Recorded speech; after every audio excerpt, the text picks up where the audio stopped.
Hey everyone, Scott here to discuss Dunkirk, starring Fionn Whitehead, Kenneth Branagh, Cillian Murphy, Mark Rylance, and Tom Hardy, and directed by Christopher Nolan.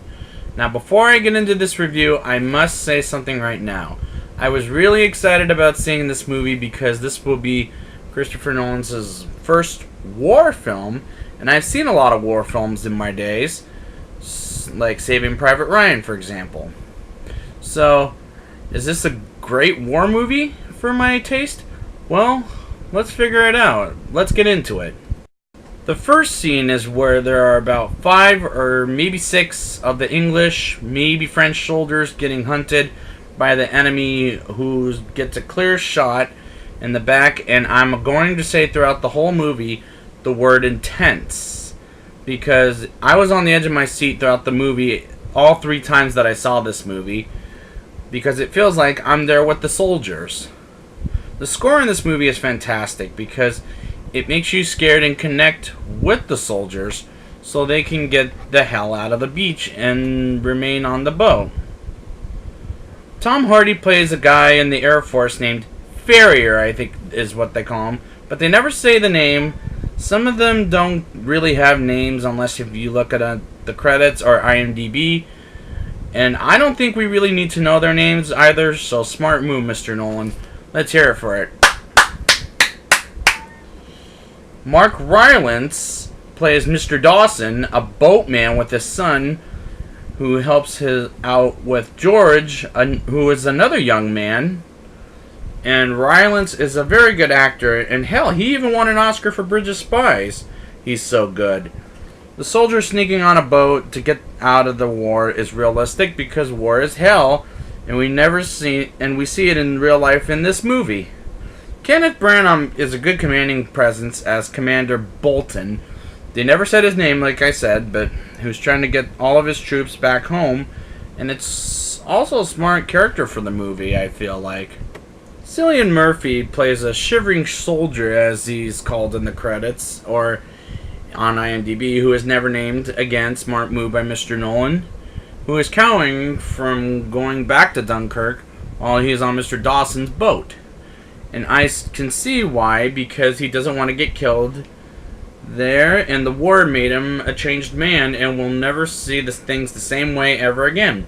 Great performance, Mr. Cillian Murphy. I shall applaud you too. The movie does a really great job of telling us war is a complete hellhole, including for the sea with Mr. Dawson, the other one in the sky with the ones on land that are trying to get on a, and the other one, last but not least, are trying to get on a boat or ship. Again, very realistic.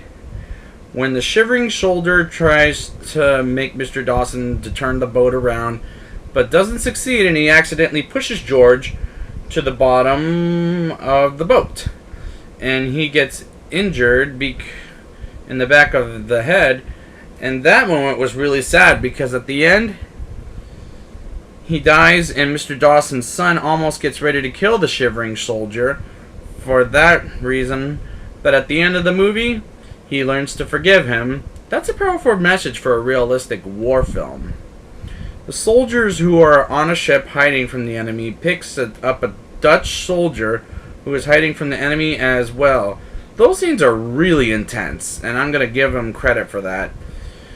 Where Commander Bolton sees all of the boats and sees the fact that there is a miracle is a brilliant way to find out they're going home until they see an enemy ship and almost dies, and almost kills off the English and French, but by the time Farrier saves the day by killing the enemy ship is an awesome moment.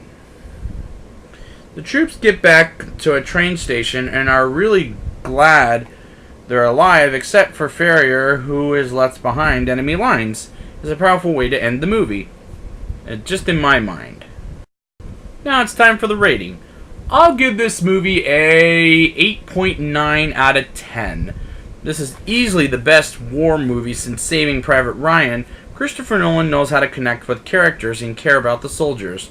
Just bravo. I'm going to do one more applause. Just a bravo. And I would like to thank you guys for joining me for Christopher Nolan's series and his filmography. And I'll be here again if he ever makes another movie. And until next time, see you later.